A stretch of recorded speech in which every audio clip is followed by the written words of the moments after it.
आज हमारा ये दूसरा लेसन है और इस लेसन में हम लोग बात करेंगे ट्रांसफ़र ऑफ हीट की। तो क्योंकि हम पहले ही चैप्टर में पढ़ चुके हैं कि heat is a form of energy which transfers from body of higher temperature to the body of lower temperature. तो इसका मतलब ये हुआ कि हीट एक बॉडी से दूसरे बॉडी की तरफ ट्रांसफ़र होती है।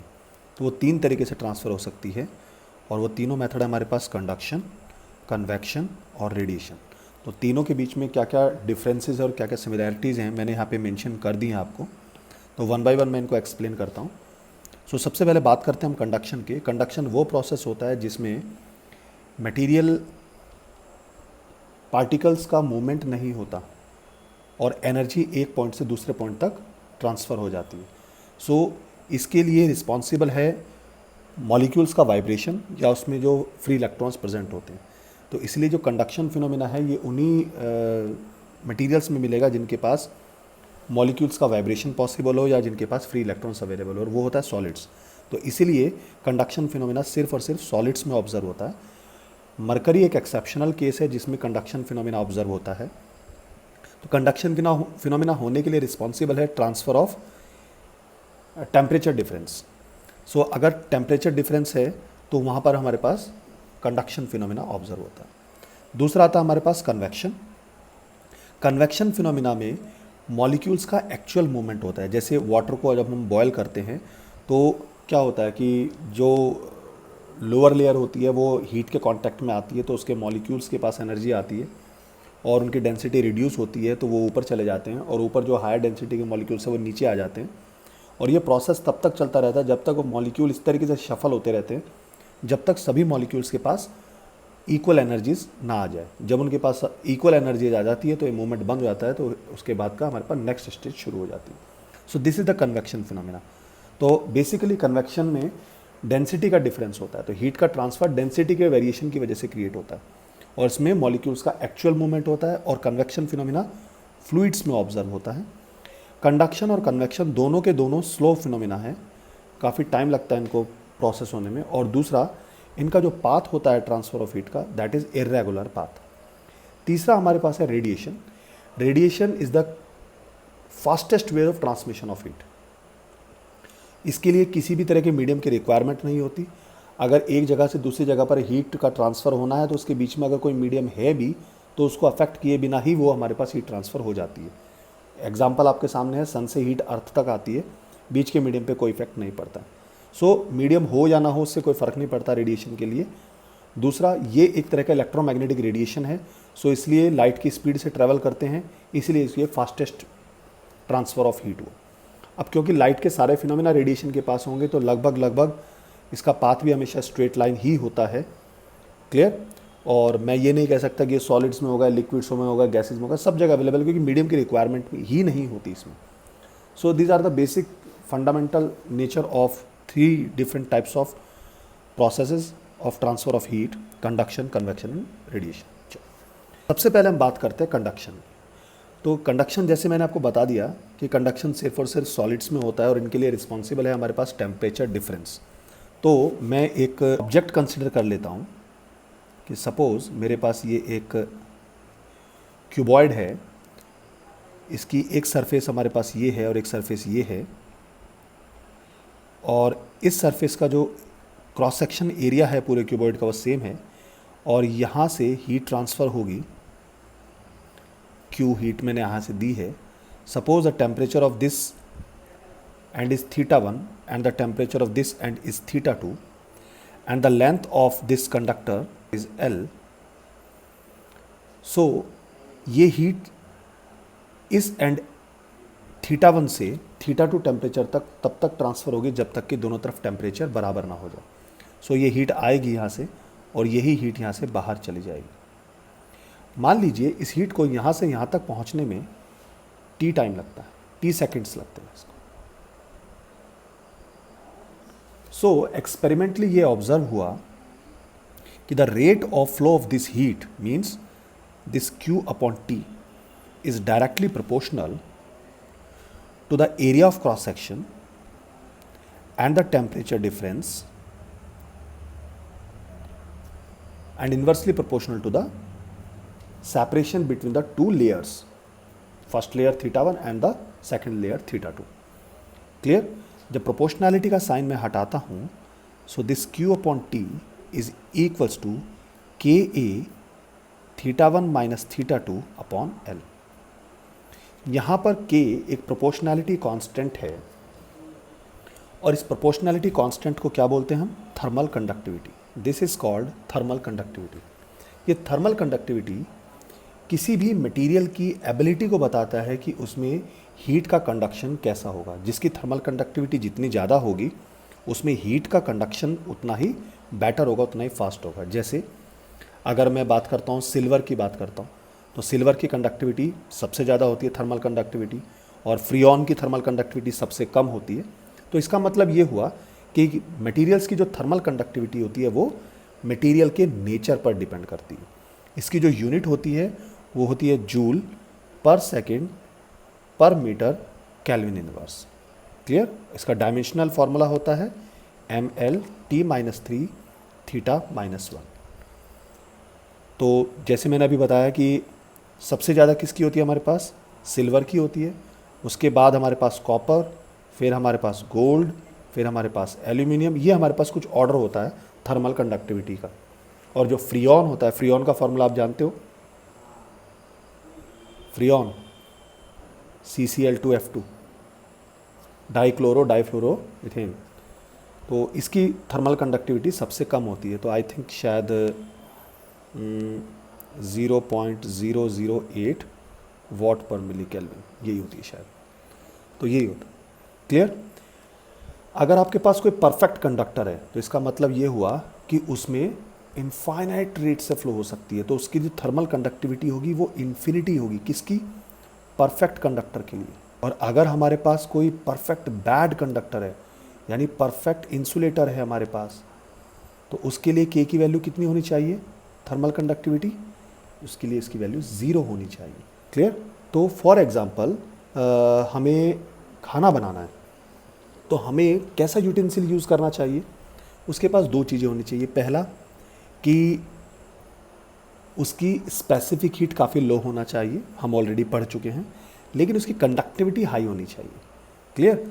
सो जो कुकिंग यूटेंसिल्स होते हैं उनके पास हाई कंडक्टिविटी होनी चाहिए और स्पेसिफिक हीट लो होनी चाहिए, तभी वो अच्छे यूटेंसिल्स कहलाएंगे.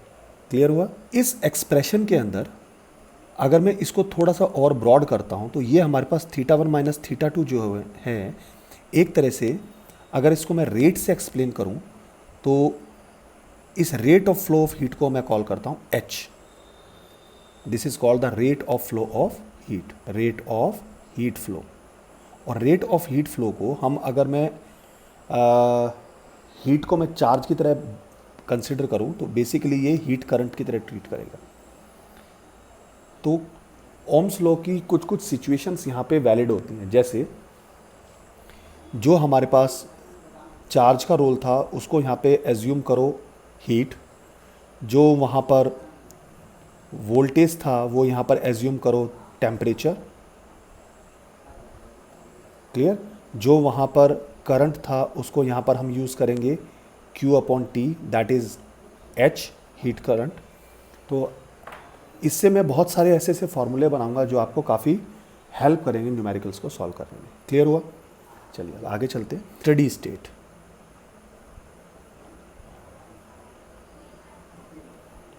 मैंने आपको लास्ट लेसन में आपको बोला था कि थर्मल इक्विलिब्रियम और स्टेडी स्टेट दोनों अलग अलग चीज़ें होती हैं.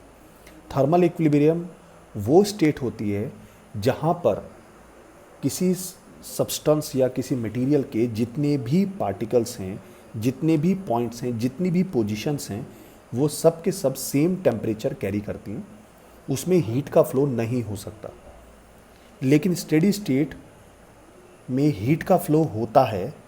लेकिन स्टेडी स्टेट क्या सिचुएशन एक्सप्लेन करती है वो मैं आपको समझाता हूँ. कि फॉर एग्जांपल ये हमारे पास कंडक्टर है और यहाँ पर मैं एक ये स्मॉल सेक्शन कंसिडर कर लेता हूँ, ये वाला. क्लियर.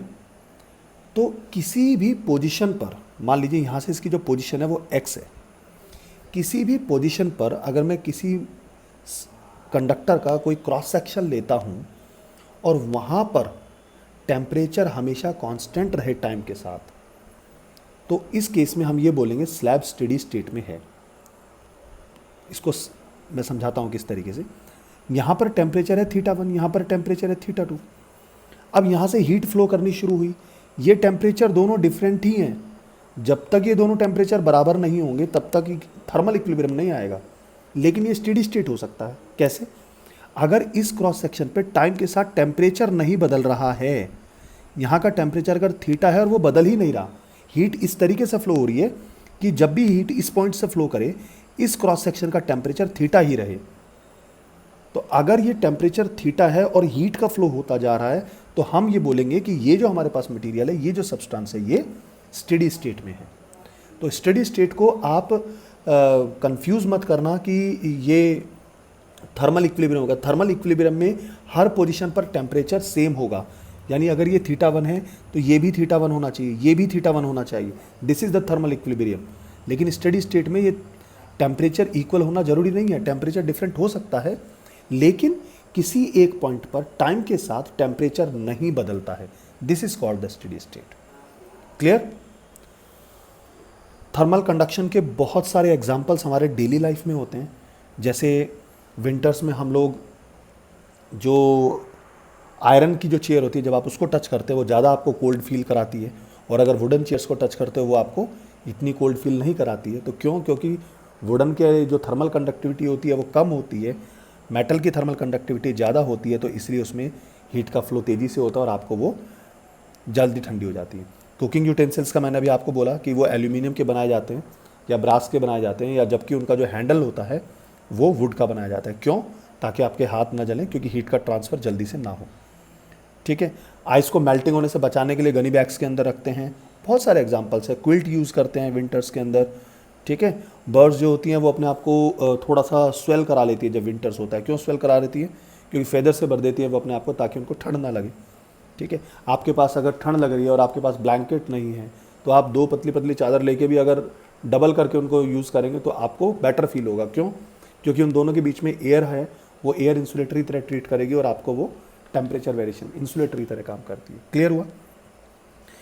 तो यहाँ पर जो हमारा यह एक्सप्रेशन निकला, H is equals to Q upon T rate of flow of heat, that is equals to KA into delta theta upon L। तो इसको मैं यहाँ पे ऐसे ले सकता हूँ, delta theta was θ1 minus θ2। This is the potential difference just like in Coulomb's law. तो मैं इसको लिख सकता हूँ delta theta upon L upon KA। तो अगर मैं इसको यहाँ पे कंपेयर करूँ किससे, I is equals to delta V upon R से, तो आप ये नहीं कह सकते यहाँ R वही रोल प्ले कर रहा है, यहाँ L अपॉन KA वही रोल प्ले कर रहा है जो R प्ले करता था ओम्स लॉ में। तो यहाँ पर जो ये L अपॉन KA है, this is called thermal resistance of conductor. Clear? इसका यूज़ क्यों है? इसका यूज़ इसलिए है कि जो ठंडे इलाके होते हैं, जैसे पहाड़ों में जो लोग रहते हैं, वो अपने जो घर होते हैं वो ब्रिक्स वगैरह के नहीं बनाते। जनरली वो किस तरह के यूज़ करते हैं, वो बीच में इंसुलेटिंग लेयर लगाते हैं, थर्माकोल का लगा दिया, कुछ भी लगा दिया। या जब आप स्कूल्स वगैरह में जाते थे, जो आप टिफ़िन यूज़ करते थे, वो ऐसे टिफ़िन यूज़ करते थे जिनके अंदर खाना गर्म रहता है। तो बेसिकली यहाँ से कॉन्सेप्ट निकल के आता है इंसुलेटर्स का। तो हमें यहाँ पे ज़रूरत पड़ी एक अच्छे कंडक्टर की, एक बुरे कंडक्टर की, गुड कंडक्टर की और एक बैड कंडक्टर की। और जब हमें एक गुड कंडक्टर और बैड कंडक्टर को डिफ्रेंशिएट करना है तो हमारे पास कॉन्सेप्ट निकल के आया थर्मल रेजिस्टेंस का। तो जिसका थर्मल रेजिस्टेंस जितना ज़्यादा होगा तो वो उतना ही बैड कंडक्टर है, उसमें हीट का फ्लो उतना ही मुश्किल से होगा। So bad conductors are useful and good conductors are also useful. तो अगर हम फ्रूटफुल रिजल्ट की तरफ देखें तो हम हर गलत चीज़ को भी सही तरीके से यूज़ कर सकते हैं। क्लियर? तो यहाँ पर हमारे पास ये सीधा सीधा रिजल्ट आ गया कि किसी भी कंडक्टर के पास एक थर्मल रेजिस्टेंस भी होता है, और वो थर्मल रेजिस्टेंस किन किन फैक्टर्स पर डिपेंड करता है, L पर डिपेंड करता है, K पर डिपेंड करता है, A पर डिपेंड करता है। और अगर R is equals to rho into L upon A की तरह मैं यूज़ करूँ, देखो इसको कंपेयर करो यहाँ पे। सो रो वही काम कर रहा है जो यहाँ पे 1 अपॉन K कर रहा है, और रो क्या होता है 1 upon sigma. So sigma is called the electrical conductivity. So K is called the thermal conductivity. So exactly same relations आते हैं हमारे पास जो हमारे पास करंट इलेक्ट्रिसिटी में पढ़े हैं, आप उसी से थर्मल बिहेवियर को रिजेंबल कर लो, आपकी प्रॉब्लम सॉल्व हो जाएंगी। अब देखो कैसे करते हैं। सपोज सीरीज में हमारे पास दो कॉम्बिनेशंस दे दिए, ये आपके पास एक ब्लॉक है, क्लियर, और इसके साथ आपने एक ब्लॉक और लगा दिया, और आपको ये बोला है कि हीट का फ्लो हो रहा है, तो इसका मतलब Q अपॉन T आ रहा है, सीरीज कॉम्बिनेशन है तो Q अपॉन T ही यहाँ से बाहर जाएगा। सपोज इस सरफेस का टेम्परेचर है T1, इस सरफेस का टेम्परेचर है T2, और ये इनका इंटरमीडिएट टेम्परेचर है, suppose the temperature is T0। This section is having length L1, this section is having length L2 and the area of cross section is same. Suppose the thermal conductivity of this material is K1, the thermal conductivity of this material is K2, और आपको calculate करना है, calculate the equivalent thermal conductivity. So कोई problem नहीं है, series combination है, क्योंकि rate of flow same है, तो आपको क्या करना है, R equivalent will be equals to R1 plus R2, क्योंकि सीरीज कॉम्बिनेशन है, रेजिस्टेंसेज सीरीज में कनेक्ट होते हैं।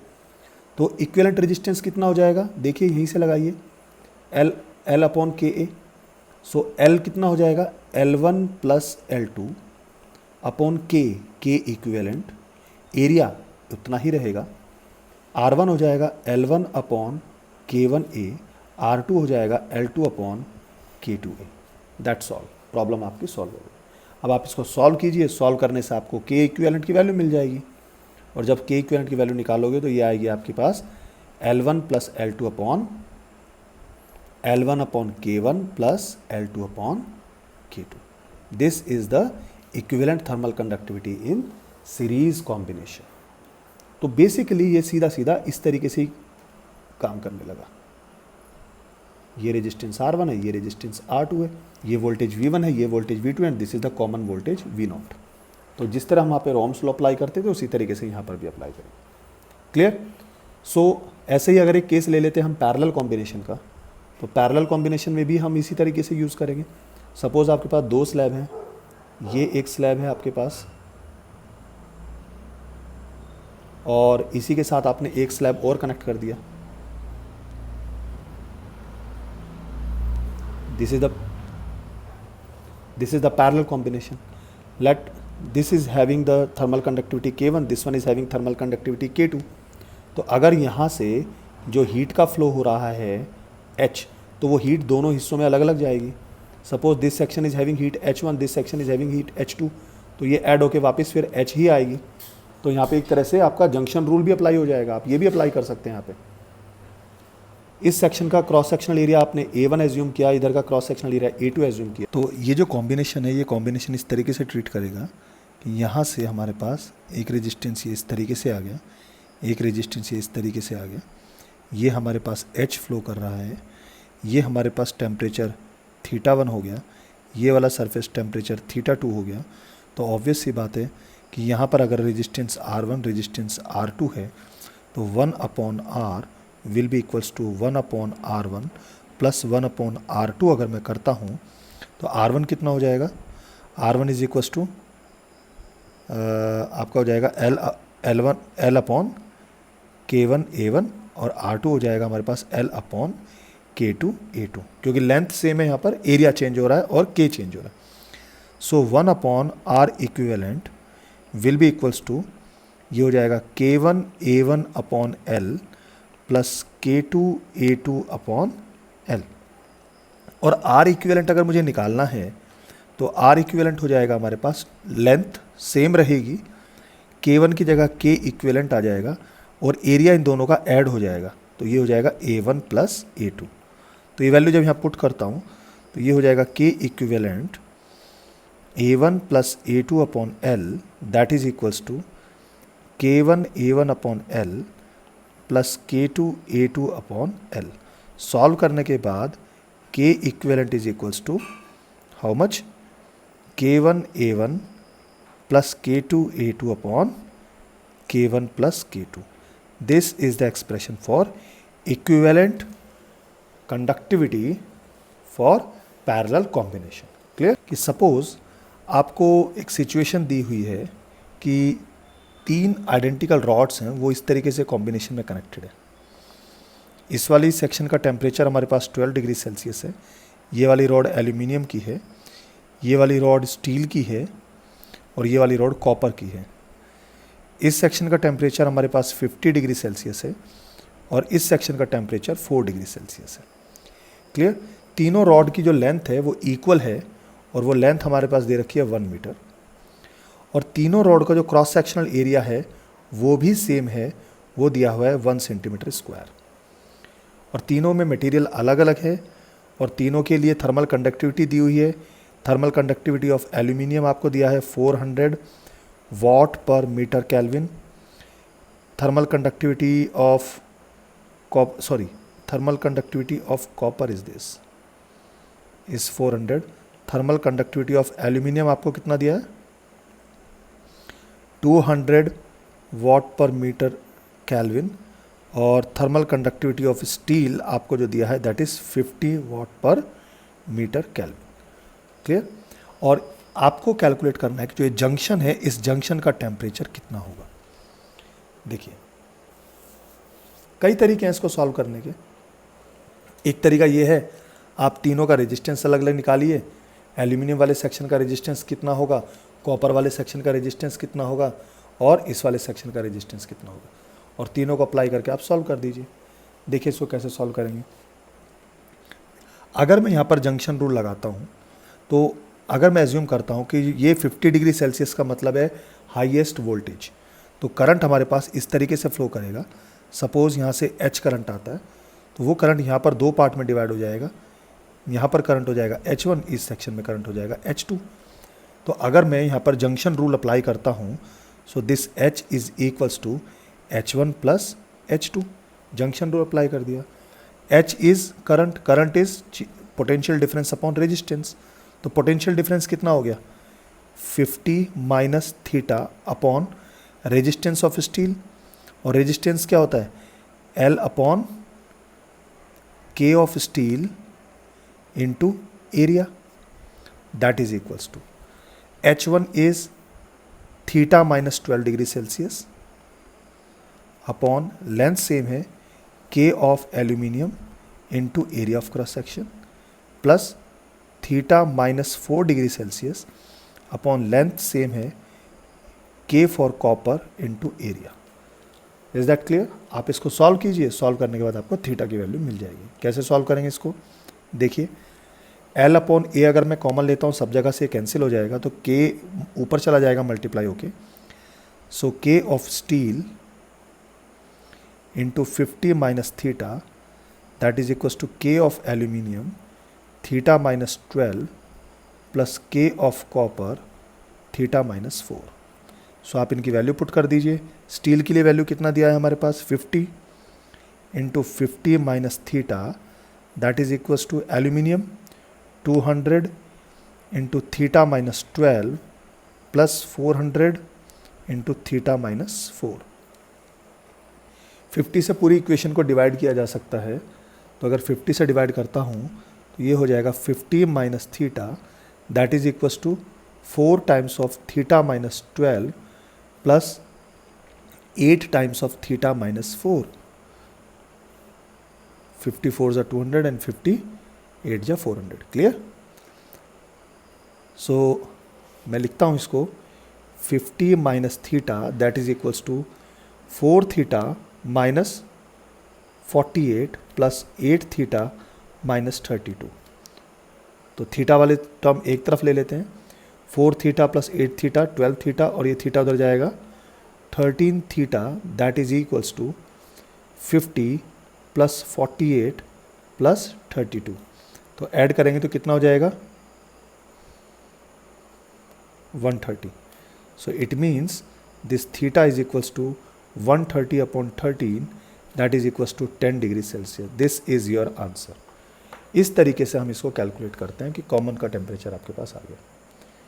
क्लियर हुआ? एक बार पढ़ते हैं इस क्वेश्चन को। 2 vessels of different materials are identical in size and wall thickness. They are filled with equal quantities of ice at 0 degree Celsius.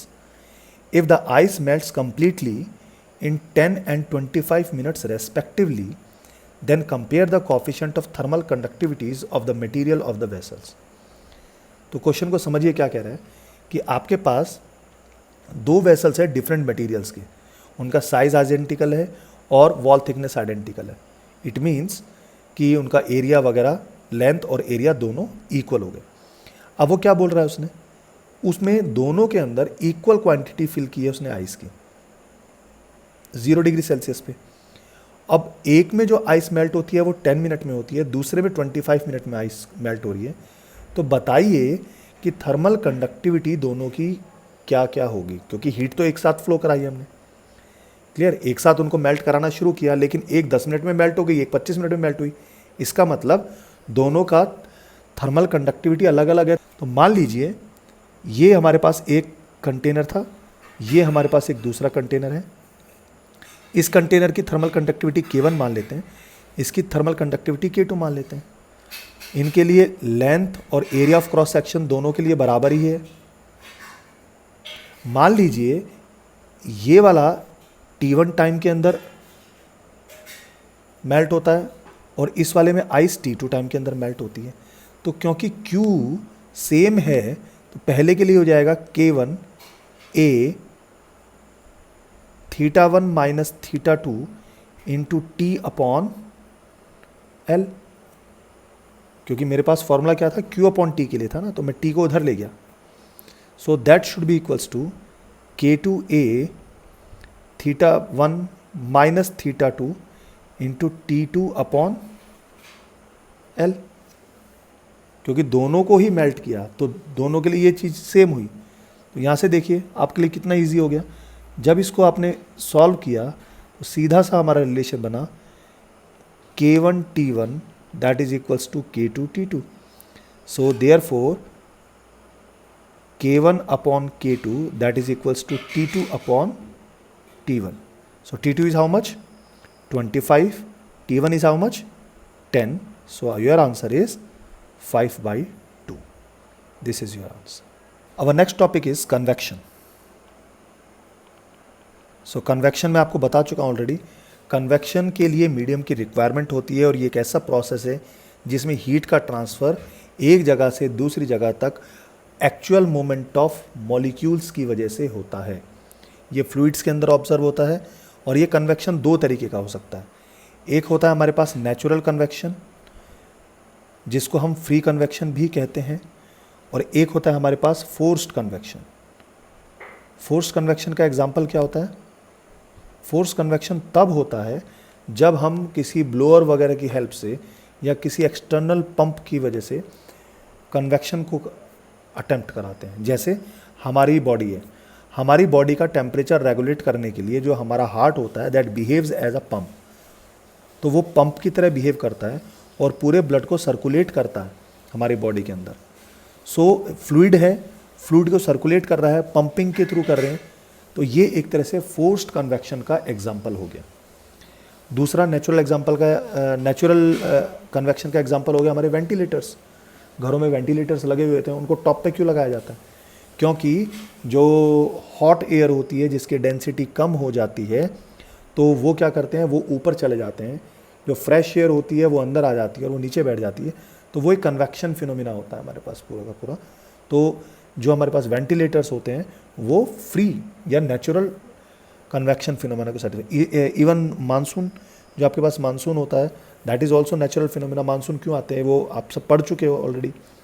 Land breeze, sea breeze और जो ट्रेड विंड्स बनती हैं वो सब हमारे पास नेचुरल कन्वेक्शन के एग्जाम्पल्स होते हैं। सो थर्मल रेडिएशन, तो thermal radiation it is the fastest method through which we can transfer heat from one place to another place. इसमें क्या होता है कि बीच में जो मीडियम अगर हुआ भी तो मीडियम पे किसी भी तरह का इफेक्ट नहीं होता।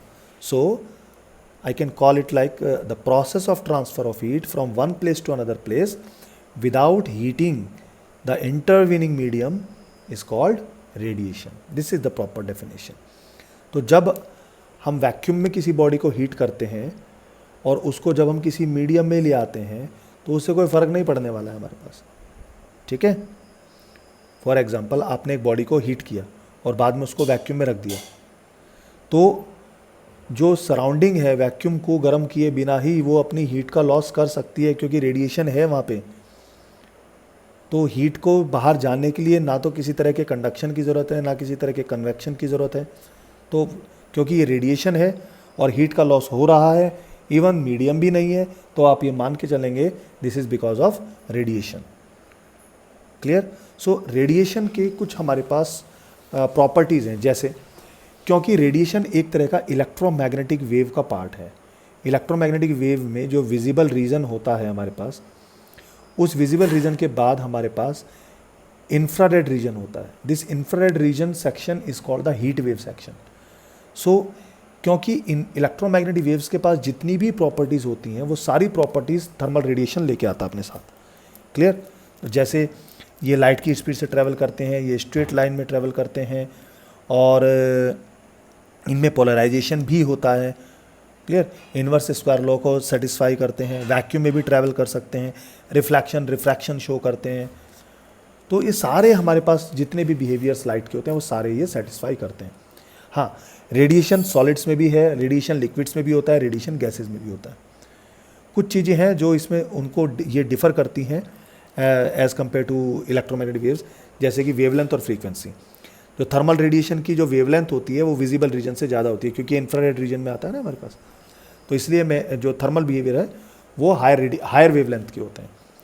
तो जब रेडिएशन किसी मीडियम से पास होता है तो मीडियम कुछ ना कुछ पार्ट उस रेडिएशन का एब्जॉर्ब कर लेता है। सो मीडियम का टेम्परेचर में थोड़ा सा वेरिएशन तो होता है। अब वो वेरिएशन हमारे पास मेजरेबल है या नहीं, that is a different thing, but लेकिन वो होता है। तो वहाँ पर हमारे पास एक टर्मिनोलॉजी आएगी, दैट इज़ एब्जॉर्प्शन। इसका मतलब क्या हुआ कि सपोज अगर हमने किसी सरफेस के ऊपर रेडिएशन को इंसिडेंट कराया तो वो रेडिएशन एब्जॉर्ब भी हो सकता है, वो रेडिएशन रिफ्लेक्ट भी हो सकता है, और वो रेडिएशन इससे बाहर भी जा सकता है, ट्रांसमिट भी हो सकता है। सो इसका मतलब ये हमारे पास रिफ्लेक्शन हुआ,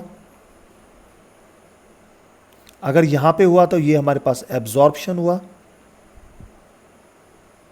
और अगर बाहर निकला है तो ये हमारे पास ट्रांसमिशन हुआ। तो इसका मतलब रेडिएशन के पास तीनों चीजें पॉसिबल हैं। हाँ, ये बात दूसरी है कि मैं चाहूँ कि मेरा रेडिएशन 100% रिफ्लेक्टिव हो, तो मुझे क्या करना पड़ेगा, उसका एब्जॉर्प्शन और ट्रांसमिशन ज़ीरो करना पड़ेगा। मैं चाह रहा हूँ कि मेरा रेडिएशन 100% एब्जॉर्प्शन पे आए, तो मुझे उसका रिफ्लेक्शन और ट्रांसमिशन ज़ीरो करना पड़ेगा। मैं चाह रहा हूँ मेरा रेडिएशन 100% ट्रांसमिशन पे आए, तो मुझे उसका रिफ्लेक्शन और एब्जॉर्प्शन ज़ीरो करना पड़ेगा। So these are different cases, लेकिन रेडिएशन में ये तीनों चीज़ें पॉसिबल हैं। तो क्लियर? तो रेडिएशन को मेज़र करने के लिए हम जिस डिवाइस को यूज़ करते हैं उस डिवाइस को बोलते हैं हम बोलोमीटर। बोलोमीटर की हेल्प से हम रेडिएशन को मेज़र करते हैं किसी भी जगह का। क्लियर? तो अब मैं इन तीनों के रेस्पेक्ट में आपको बताने जा रहा हूँ कि किस किस तरीके से हम रिफ्लेक्शन, एब्जॉर्प्शन और ट्रांसमिशन को समझेंगे। तो सबसे पहला जो हमारे पास यहाँ पे टर्म यूज़ होता है, जो मैंने अभी यूज़ किया था, that is absorption, absorptive power. So first term is absorptive power. इसको डिफाइन करते हैं ए से, और इसको कुछ और भी बोला जाता है, इसको बोला जाता है एब्जॉर्प्टिव कोफिशिएंट। तो एब्जॉर्प्टिव पावर होती क्या है? मान लीजिए किसी सरफेस के ऊपर ये अमाउंट Q इंसिडेंट हुआ, और इसका हमारे पास कुछ अमाउंट इसने एब्जॉर्ब कर लिया। So the ratio of absorbed amount to the incident amount is called absorptive power. So this QA upon Q, this is called absorptive power. बात समझ में आया? सो इसको हम A से डिफाइन करते हैं, और क्योंकि ये रेशियो है हीट का, एनर्जी का, सो इसका मतलब ये हुआ कि ना तो इसकी कोई यूनिट होगी और ना ही इसकी कोई डायमेंशन होगी। दूसरा एक टर्म आता है इसमें, spectral absorptive power. Spectral absorptive power, इसको जो डिफाइन करते हैं ए लैम्बडा से डिफाइन करते हैं। सो स्पेक्ट्रल एब्जॉर्प्टिव पावर क्या हो, इसको मोनोक्रोमेटिक एब्जॉर्प्टिव पावर ही बोलते हैं, क्योंकि जहां पर भी वेवलेंथ यूज हो गई तो वो मोनोक्रोमेटिक है। तो किसी पर्टिकुलर वेवलेंथ के लिए जो एब्जॉर्प्टिव पावर है that is called the spectral absorptive power. तो generally A lambda will be equals to Q A lambda upon Q lambda.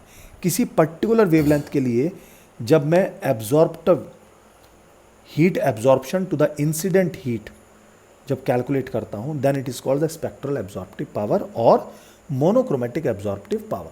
Clear? तो अगर मुझे कैलकुलेट करनी है टोटल, तो ए कैसे कैलकुलेट होगा हमारे पास, इसको इंटीग्रेट कर देंगे 0 to a lambda into D lambda. तो जितनी भी वेवलेंथ है सबके लिए कैलकुलेट कर दो तो टोटल एब्जॉर्प्टिव पावर आ जाएगी। तो स्पेक्ट्रल एब्जॉर्प्टिव पावर और एब्जॉर्प्टिव पावर के बीच में रिलेशन हो गया। अब आपने नाम सुना होगा ब्लैक बॉडी। ब्लैक बॉडी क्या होती है? ब्लैक बॉडी होती है जो 100% एब्जॉर्प्शन कर लेती है। तो अगर 100% एब्जॉर्प्शन कर लेती है तो इसका मतलब एक परफेक्टली ब्लैक बॉडी के लिए जो ए की वैल्यू होगी वो कितनी होनी चाहिए? 1 होनी चाहिए। और अगर ए की वैल्यू 1 है तो वो सिर्फ टोटल हीट को ही एब्जॉर्ब नहीं करती, वो हर वेवलेंथ को एब्जॉर्ब करती है। तो उसके लिए ए लैम्बडा भी 1 होता है। सो कई बार एग्जाम में पूछ लेता है what is the spectral absorptive power for ideal black body, तो the value should be 1। Clear? और ये भी हमारे पास यूनिटलेस क्वांटिटी होती है क्योंकि ये भी पर्टिकुलर वेवलेंथ के लिए रेशियो ही है। The third important term is emissive power. So नाम से ही क्लियर है, इमिसिव पावर मतलब इमिशन के रेस्पेक्ट में होगा, इसको ई से डिफाइन करते हैं। तो जब हमारे पास हीट इंसिडेंट हुई तो उसके बाद वो एमिशन भी हुआ हीट का, तो यूनिट सरफेस एरिया से यूनिट सेकंड में किसी पर्टिकुलर टेम्परेचर पे कितनी हीट रेडिएट हुई, that amount of heat is called emissive power. तो ये कोई रेशियो नहीं है। So the amount of heat radiated by unit surface area in unit second at a particular temperature is called emissive power. Clear? It is denoted by E and its unit is joule per meter square second, या इसको कई बार हम watt per meter square भी define करते हैं। Clear? और किसी particular wavelength के लिए जब ये इमिसिव पावर कैलकुलेट करते हैं then it is called spectral emissive power. So spectral emissive power is for a particular wavelength. Emissive power for a particular wavelength is called spectral emissive power. तो जिस तरीके से एब्जॉर्प्टिव पावर को calculate किया, तो अगर इमिसिव पावर कैलकुलेट करनी है तो वो भी इंटीग्रेट हो जाएगी 0 से इन्फिनिटी तक E lambda D lambda for the total wavelength. So this is the relation between spectral emissive power and the emissive power. Unit हमारे पास स्पेक्ट्रल इमिसिव पावर की पर यूनिट वेवलेंथ हो गया। So this is watt per metre square angstrom. Clear? So these are some basic terms. Next is emissivity. इसमें confuse मत होना। अक्सर student confuse होते हैं एमिसिव पावर और एमिसिविटी के बीच में। सो एमिसिविटी क्या होती है? किसी यूनिट सरफेस से, किसी बॉडी के यूनिट सरफेस से 1 सेकेंड में यूनिट टेम्परेचर डिफरेंस के रेस्पेक्ट में जितना एनर्जी रेडिएट हुआ है that is called emissivity of that substance. यानी कहने का मतलब ये हुआ कि आपके पास कोई सब्सटेंस है, फॉर एग्जांपल आपके पास आप ही का पेन है और इसका कुछ ना कुछ टेम्परेचर है, इसके आसपास चारों तरफ मीडियम है, सराउंडिंग है, सराउंडिंग का भी अपना कुछ ना कुछ टेम्परेचर है। सराउंडिंग के रेस्पेक्ट में इस बॉडी के जो टेम्परेचर है उसमें यूनिट टेम्परेचर डिफरेंस के लिए पर सेकंड यूनिट एरिया से जितना हीट रेडिएट होगा that is called emissivity. Clear? और एमिसिव पावर के लिए हमने क्या बात करी थी? किसी पर्टिकुलर टेम्परेचर पे, यहां पर हम टेम्परेचर डिफरेंस की बात कर रहे हैं। सो एमिसिविटी में टेम्परेचर डिफरेंस की बात की जाती है। क्लियर हुआ? तो इसकी यूनिट होती है हमारे पास what per metre square kelvin. वो सिर्फ वॉट पर मीटर स्क्वायर होती थी, तो यहां पर टेम्परेचर आ गया difference.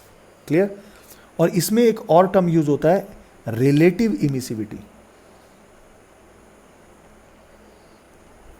Relative emissivity, relative emissivity को ER से डिफाइन करते हैं। और ये इंपॉर्टेंट है, जब आगे हम जितने भी टर्मिनोलॉजी पढ़ेंगे, जितने भी लॉज पढ़ेंगे, वहां पर इन्हीं की बात करेंगे। रिलेटिव इमिसिविटी क्या होती है? किसी भी बॉडी का radiation with respect to black body radiation is called relative emissivity. कौन सा radiation?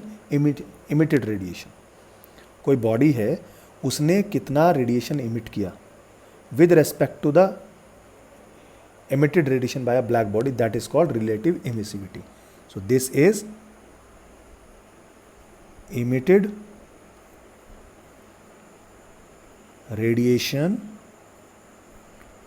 by body upon emitted radiation by black body, ideal black body. Clear? तो इसको बोलते हैं हम E B upon E I B B, emissive radiation of body upon emissive. एक काम करो, इसको ई जी बी कॉल कर लेते हैं, ज़्यादा आसान रहेगा आपके लिए।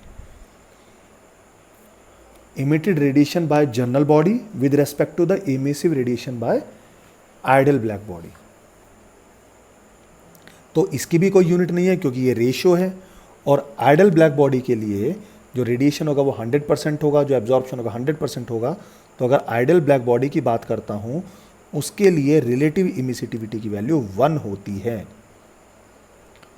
यानी किसी भी बॉडी की जो रिलेटिव इमिसिविटी होती है वो 1 से ज़्यादा नहीं हो सकती, और साथ के साथ 0 से कम भी नहीं हो सकती। तो इसका मतलब कि किसी भी बॉडी के लिए जो ER की वैल्यू होती है वो 0 से लेके 1 के बीच में लाई करती है, और 1 जो होती है वो किसके लिए होती है? परफेक्टली ब्लैक बॉडी के लिए होती है। अब इन तीनों को मैं यहीं पे समझाता हूँ आपको, जो ऊपर मैंने आपको केस बताया था, यहीं पर इन तीनों को, रिफ्लेक्शन का केस हो गया, एब्जॉर्प्शन का केस हो गया, और ट्रांसमिशन का। मान लीजिए टोटल हीट इंसिडेंट हुई थी क्यू के रेस्पेक्ट में QA हीट एब्जॉर्ब हो गई, तो this is the QA। Reflection हुआ QR का, तो इसको QR डिफाइन करते हैं। ट्रांसमिशन हो गया, दिस इज QT। तो मुझे एक बात बताओ कि यहाँ पर जो टोटल हीट हमारे पास होगी, जो इंसिडेंट हुई, तो वो ही तो हमारे पास QA हुई होगी, प्लस QR हुई होगी, प्लस QT हुई होगी। This is the conservation of energy. Clear? तो अगर कंजर्वेशन ऑफ एनर्जी है तो मैं इस पूरी इक्वेशन को अगर Q से डिवाइड कर देता हूँ, तो this become QA upon Q plus QR upon Q plus QT upon Q, and that is equal to 1। Clear? देखो यहाँ पे, तो QA अपॉन Q क्या होता है? A। QR upon R is R, and QT upon Q is T। तो मैंने क्या बोल दिया इसको? इसको मैंने बोला एब्जॉर्प्टिव कॉफिशिएंट, जो भी पढ़ा है। इस R को क्या बोलूंगा मैं? Reflective coefficient. और T को क्या बोलूंगा मैं? ट्रांसमिटिव कॉफिशिएंट। तो इन तीनों का जो सम है वो कितना हुआ? 1 हुआ। यानी किसी भी बॉडी के लिए एब्जॉर्प्टिव कॉफिशिएंट, रिफ्लेक्टिव कॉफिशिएंट और ट्रांसमिटिव कॉफिशिएंट का सम 1 होता है, यूनिट होता है। यानी कहने का मतलब ये है, अगर मैं यहां पे बात कर रहा हूं एक परफेक्ट रिफ्लेक्टर की, तो परफेक्ट रिफ्लेक्टर के लिए हमारे पास क्या होना चाहिए? 100% रिफ्लेक्शन होना चाहिए। यानी R की वैल्यू जो होनी चाहिए वो 1 होनी चाहिए। तो अगर R की वैल्यू 1 होनी है तो A और T की वैल्यू कितनी होनी चाहिए? 0 होनी चाहिए। क्लियर? अगर आपको बोला जाता है कि perfect absorber means ideal black body, तो आइडियल ब्लैक बॉडी के लिए 100% एब्जॉर्प्शन है, तो इसका मतलब A की वैल्यू 1 होनी चाहिए, तो इसका मतलब R और T की वैल्यू 0 होनी चाहिए। अगर आपको बोला गया परफेक्ट ट्रांसमीटर, तो परफेक्ट ट्रांसमीटर के लिए क्या होनी चाहिए? ट्रांसमिशन 100% होना चाहिए। T की वैल्यू 1 होगी तो ऑब्वियस सी बात है A और R की वैल्यू 0 होनी चाहिए। इस तरीके से मटेरियल चूज करते हैं कि हमारी रिक्वायरमेंट क्या है, तो हमें उसका मटेरियल कैसा चूज करना है। तो अब एक बात बताओ, ये जो हमारे पास आया QA upon A, this is the rate of absorption. अगर मैं इसको 100 से मल्टीप्लाई कर देता हूं तो ये क्या बता रहा है? परसेंटेज। तो इसको बोलते हैं हम power. QA upon A into 100, this gives absorptive power. Percentage में आ गई। इसी तरीके से अगर Q R upon R into 100 करता हूँ तो ये क्या आ जाएगी, रिफ्लेक्शन पावर। और इसी तरीके से अगर मैं Q T upon T into 100 करता हूँ, sorry Q A upon Q है ना, ये Q T upon Q into 100 करता हूँ तो ये आ जाएगी हमारे पास ट्रांसमिटिव पावर। तो ये तीनों बहुत काम आएंगे हमारे पास यहाँ पे। तो आइडल ब्लैक बॉडी का मैं बार बार यूज़ करूँ तो आइडल ब्लैक बॉडी क्या होती है, जरा उसको एक बार समझा देता हूँ आपको। आइडल ब्लैक बॉडी तो वैसे प्रैक्टिकली बनाना पॉसिबल नहीं हो, कि एक ऐसी बॉडी जो जितना भी इंसिडेंट थर्मल रेडिएशन होता है लो टेम्परेचर पर उसको एब्जॉर्ब कर लेती है, what ever be the wavelength, irrespective of their wavelengths. At low temperature, if a body is absorbing all the incident radiation, and if the temperature is increased to a higher value and it emits those all absorbed radiation, then the body is called the ideal black body. यानी वो low temperature पर 100% absorption show करती है, low temperature पर क्या करती है, 100% absorption होता है उसका, और हाई टेम्परेचर पर उसको 100% ट्रांसमिशन करना पड़ेगा, यानी रिफ्लेक्शन करना पड़ेगा। ठीक है ना, ऐसी बॉडी को हम आइडल ब्लैक बॉडी बोलते हैं। तो किसी आइडल ब्लैक बॉडी के लिए मैंने अभी बताया आपको ए लैम्डा या ए की वैल्यू 1 होती है और आर की वैल्यू 0 होती है, टी की वैल्यू हमारे पास 0 होती है और ई आर की वैल्यू कितनी होती है हमारे पास, 1 होती है। ई आर क्या था, मैंने अभी थोड़ी देर पहले बताया था आपको, इसको बोलते हैं रिलेटिव इमिसिविटी। तो दो ही चीज़ों की वैल्यू 1 होती है, एब्जॉर्प्टिव पावर और रिलेटिव इमिसिविटी, ये दोनों चीज़ों की वैल्यू 1 होती है। अब दो तरीके की ब्लैक बॉडीज एक्सपेरिमेंटली हमने बनाई हैं। पहली ब्लैक बॉडी को बोलते हैं हम फेरीज ब्लैक बॉडी और दूसरी को बोला जाता है वीन्स ब्लैक बॉडी। एक फेरी ने बनाई थी, एक वीन ने बनाई थी। दो तरह की हमारे पास एक्सपेरिमेंटल आइडल ब्लैक बॉडीज होती हैं। तो इनके अलग अलग हमारे पास परसेंटेज है, 100% किसी का नहीं होता। ठीक है, तो आइडल ब्लैक बॉडी में क्या हुआ कि लो टेम्परेचर पर वो बॉडी सब कुछ एब्जॉर्ब कर रही है और हाई टेम्परेचर पर सब कुछ रिलीज कर रही है। इसका मतलब ये हुआ कि ब्लैक बॉडी का मतलब यही नहीं हुआ कि वो एब्जॉर्प्शन करे, ब्लैक बॉडी 100% इमिशन भी शो करती है। तो इसका मतलब ये हुआ कि जो बॉडी 100% इमिशन शो कर रही हैं वो उनको भी हम आइडल ब्लैक बॉडी के कंसिडरेशन में ले सकते हैं, क्योंकि अगर वो 100% इमिशन शो कर रही हैं तो अगर उनका टेम्परेचर लो किया जाए तो वो 100% एब्जॉर्प्शन शो करेंगी। So I am talking about sun. Sun इस टाइम लगभग जितनी भी पॉसिबल वेवलेंस होता है वो रिलीज कर रहा है, तो उनका ट्रांसमिशन कर रहा है। सो इन केस अगर उसका टेम्परेचर रिड्यूस किया जाए सो सन may have the capacity to absorb all these radiations which he is radiating right now. So I can say that sun is a black body, but sun का जो colour है वो black तो नहीं है। सो यहाँ से कंक्लूजन निकला कि ब्लैक बॉडी होने का मतलब ये नहीं है कि उसका कलर ब्लैक हो, बट जो हम प्रैक्टिकली बनाते हैं वो अंदर से ब्लैक होती है, बट इसका मतलब ये नहीं है कि we can consider sun as a black body. If sun is taken at a low temperature it will behave like a black body. Clear? तो ये हमारे पास एक ब्लैक बॉडी का एक छोटा सा मैंने आपको एक आइडिया दे दिया। अब यहाँ पे हमारे पास एक हीट एक्सचेंज के लिए एक बहुत ही फेमस थ्योरी आई थी जिसको बोलते हैं Prevost theory, Prevost theory of heat exchange. क्या कहती है थ्योरी, जरा इसको समझने की कोशिश करते हैं। 0 केल्विन टेम्परेचर को छोड़कर जितने भी पॉसिबल टेम्परेचर्स अवेलेबल हैं उनके लिए बॉडी और सराउंडिंग के बीच में जो एक्सचेंज होगा वो इनफाइनाइट टाइम तक होता रहेगा। This is the theory. Clear? और ये तब तक होगा जब तक कि दोनों सराउंडिंग का उस बॉडी का टेम्परेचर इक्वल ना हो जाए। जब इक्वल हो जाएगा एक्सचेंज बंद हो जाएगा, मीन्स थर्मल इक्विलिब्रियम में आ जाएगा। लेकिन it will take infinite time to complete, यानी कभी भी वो ऐसा होगा ही नहीं। क्लियर? सो डिफरेंट बॉडीज़ का जो टेम्परेचर सराउंडिंग के रेस्पेक्ट में एग्जिस्ट करता है, तो यहाँ से हमें पता चलता है कि बॉडी का हीटिंग इफेक्ट और कूलिंग इफेक्ट। मैं समझाता हूँ कैसे। हमारे पास दो चीज़ें हुई, एक तो हो गया हमारे पास ऑब्जेक्ट, और एक उसके चारों तरफ हो गया सराउंडिंग।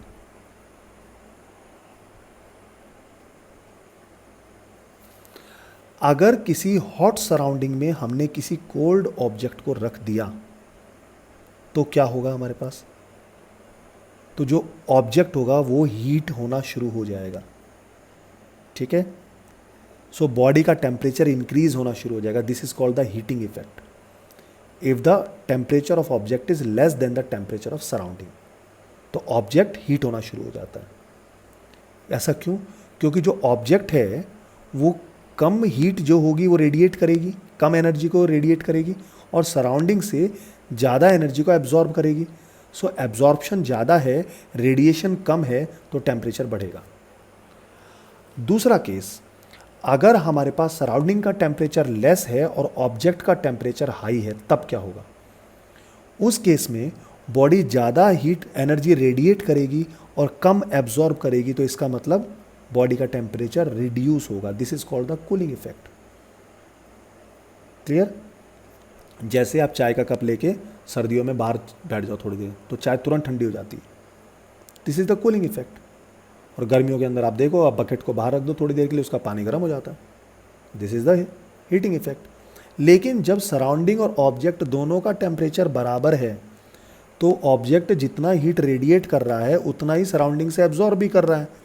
तो जितना निकाला उतना एब्जॉर्ब किया, तो उसके लिए मेंटेन रहा। तो इसका मतलब ना तो वहाँ पर हीटिंग इफेक्ट होगा ना कूलिंग इफेक्ट होगा, ऑब्जेक्ट का टेम्परेचर फिक्स्ड रहेगा, मेंटेन रहेगा। मैंने ये नहीं कहा कि ऑब्जेक्ट का टेम्परेचर सराउंडिंग के बराबर होगा। क्लियर हुआ? सो this is called the previous theories of heat exchange. तो ये जब हम न्यूटन्स लॉ ऑफ कूलिंग पढ़ेंगे तो वहाँ पर ये बहुत काम आएगी हमारे पास। क्लियर?